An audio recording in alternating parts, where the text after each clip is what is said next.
জনপ্ৰিয় অসমীয়া ধাৰাবাহিক বেহেৰবাৰী আউটপোষ্টৰ অন্যতম চৰিত্ৰ মোহন আৰু এই মোহনৰ চৰিত্ৰত অভিনয় কৰা দীপজ্যোতি কেওটৰ বিয়া আছিল। এই বিয়াত তেখেতৰ কি হৈছিল আৰু তেখেতৰ বিয়াখনত কোনে কোনে তেখেতক সংগ দিছিল, লগ দিছিল, এই সকলোবোৰ আপোনালোকক দেখুৱাইছোঁ। আৰু বিশেষকৈ ৰভাৰতলীত তেখেতৰ লগত কি হৈছিল সেই কথাখিনি আপোনালোকক দেখুৱাম।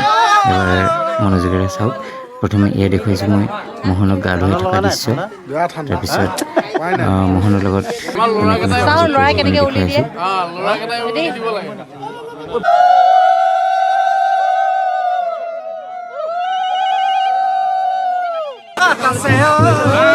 তোৰ শহুৰৰ ঘৰলৈ কিমান বাট আছে ঐ জৰে পিঠে কপিছে গা।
বৈ ভয় নাখাবা আকৌ দিগদাৰ অ দিন কৈ থাকিলে বিয়া পাতিলো যেন কৈ মনে মনে শুনক দে মাতিব বোলে কিমান আদত আছে মই জোখটো দি লৈছো মাতা বিদেশা আহা বহুত দেৰি হৈছে ওলাই আহা এতিয়া আমাৰ মোহনৰ নিচিনাকে মাতি দিছো